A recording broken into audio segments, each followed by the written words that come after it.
Hi, I'm Julia Khan. I'm a third-year medical student at the University of Bristol, and today I'm speaking with Emma Anderson about her research. And this is one of many podcasts that will be done by different members of the CFS and ME team. So Emma, would you like to introduce yourself? Oh, hi, thank you. So I'm Dr. Emma Anderson. I'm a health psychologist by background, and I've been working in research at the University of Bristol for about 12 years now, mostly in really pragmatic NHS patient-facing studies and trials, looking to improve patient care across different domains. So I've now been working with CFS ME group for the last about 3.5 years. And I am the trial manager for the FITNET-NHS trial. Okay, could you tell us a little bit more about the background of FITNET? Yeah, so we have a problem in the UK, and it's not unique to the UK, but we do have a problem where most young people who have chronic fatigue syndrome or ME don't currently have access to a local specialist treatment service to treat their illness. And what that means is that either those young people are left without the specialist treatment that they need, or they have to travel for miles across the country to access the specialist services. And we know that travel for young people with chronic fatigue syndrome can be particularly debilitating. It can make them feel worse. And so that's a problem in itself. And even turning up for appointments in that state can make it less helpful. So we got that problem. Now, one possible solution is to bring the treatment to the families, to the young people in their own homes, which we could do if it works over the internet. So there's a Dutch team that develops an online treatment. It's called FITNET, stands for Fatigue in Teenagers on the Internet. And they've developed this online program. It's based on cognitive behavioral therapy, and it's specifically developed to treat chronic fatigue syndrome in young people. And it's this online modular program that lots of information and interactive diaries and questions. And it's supported by a specialist clinician all the way through, and the parents are involved. So the Dutch team did a trial of this, and it was actually found to be really effective in the Netherlands. So we wanted to know if that would work in the UK. We've got a very different healthcare system. You know, that was in Dutch, so it had to be translated into English. And we thought, well, if we can bring treatment to families across the UK over the internet, that would be a good way. A good one to test in the UK.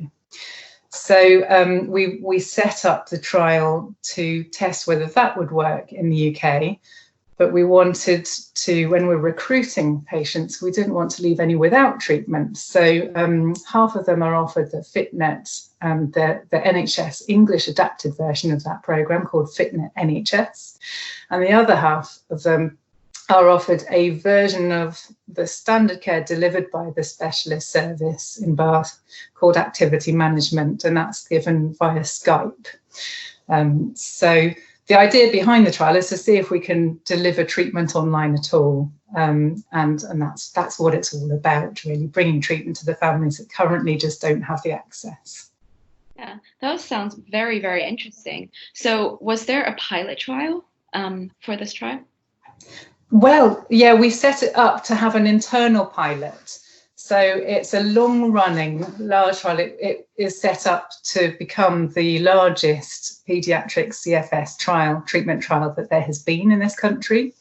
But we wanted to start with a pilot because we weren't sure even if people would be interested and want to be recruited online. It's very innovative and new. So it was set up with the first year being an internal pilot. So what that meant is that the whole trial was designed and went through ethics and everything and was set up. But the first year was to really test out whether it was viable to continue as a trial in itself. So the trial is ongoing at the moment, and we're aiming for 314 families to be recruited in total. We're getting quite close to that. We're nearly at 300. We're about just under 290 at the moment. And yeah, so the first year was the pilot bit, and we've actually just published the results from that.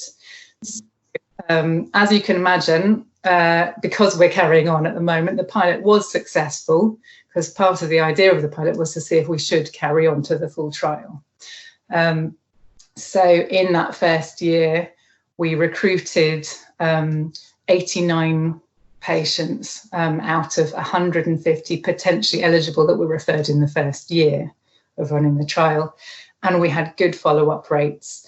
And we did a lot of qualitative interviews with the families and with the therapists as well to explore, what it was like being recruited online, what it was like having all the information remotely, what it was like to have these treatments delivered in their own home.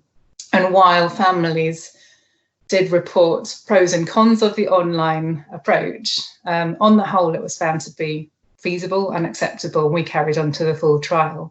Although it's worth saying that there was about almost half of the people who might have been eligible chose to travel for face-to-face treatment instead. So there were these two camps, but for people who were willing to give it a go, then we kept them in the trial. There was evidence that it was acceptable and feasible, but we won't know about the outcomes of the treatment until we analyse all the results at the end of the full trial. Right. And could you maybe tell us a little bit about sort of what the ongoing research is kind of going to look like from now on, since the pilot phase is sort of complete? Yeah, so the full trial is all about whether this is effective. Whether it's specifically looking at whether this online FITNET-NHS CBT programme is effective and cost effective to run in the NHS. Does it make children better? Does it make a difference?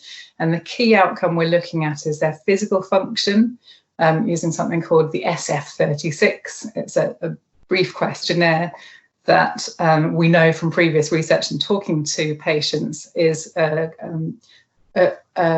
marker of recovery that is important to them. Mm-hmm.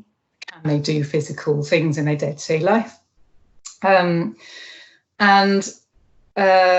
you might think that online therapy is a cheaper alternative to face-to-face. It's not. It's actually, it's quite labour intensive. The therapists spend a lot of time. So they do these e-consultations where they are addressing in a very bespoke one-to-one way all of any issues and the progress made and dealing with concerns and working with the individual patient. And I know from talking with the therapists and the interviews that our team have done with them, they spend a lot of time on those and they're really thoughtful about it, because when you're writing it down, it's there as a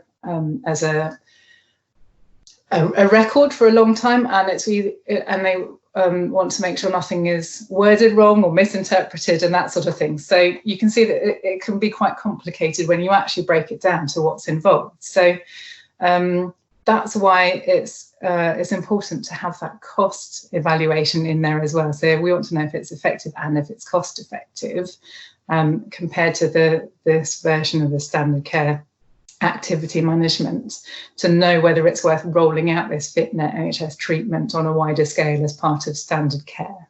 Yeah. And I guess you've kind of alluded to this already, but could you explain again how all of this might impact people with CFS and ME? Well, yeah, as I said at the beginning, the whole point is to increase access, which is this problem that we have. If it works to deliver treatment to families in their own home, then that could be a game changer for the NHS for treatment, for getting more families to have access to the treatment that they need. It's one potential solution. Obviously, it would be lovely to have more funding and more centres and more places that people could go local to them. But if delivering it online is an approach that can work, then that's addressing a large amount of need in young people with chronic fatigue syndrome across the country. Mm-hmm. And I understand that a lot of clinical trials had to stop due to COVID-19. So I was just wondering what happened with FITNET during this time. Yeah, and I think this was a really interesting aspect. So because everything about the trial was remote and online, so even the recruitment processes, checking eligibility, explaining the study, making sure that families really understood and were happy about what they were signing up to and that they wanted to take part. All of that was done remotely. There's phone calls with the research nurses, consent was done online, and then all of the treatment was delivered online. So in contrast to a lot of trials and a lot of services in the pandemic that had to close down and stop seeing people, we could just carry on with the processes we already had in place. And in fact, given that so many services and workplaces and treatments and trials had to try and switch their practices to be able to deliver things remotely and online and cut out that face-to-face, it meant that the FITNET trial was even more important. Results will be more important in this climate because we want to know if it's possible and it works to deliver treatments online. And what we did find actually is that the local patients to the service weren't being able to be seen face-to-face in the service. So we opened up recruitment to the trial. We offered it to them as well so that they weren't losing out on that opportunity. That's really cool. And in the pilot trial, were there any interesting results that came out about what people thought in general about having an online tool to use? Yeah, so there were definitely pros and cons. Some people really liked that aspect of just being at home and not having to travel. There were comments about being able to do for the FITNET program, being able to do it in your own time rather than attending one specific appointment. That was seen as a positive. There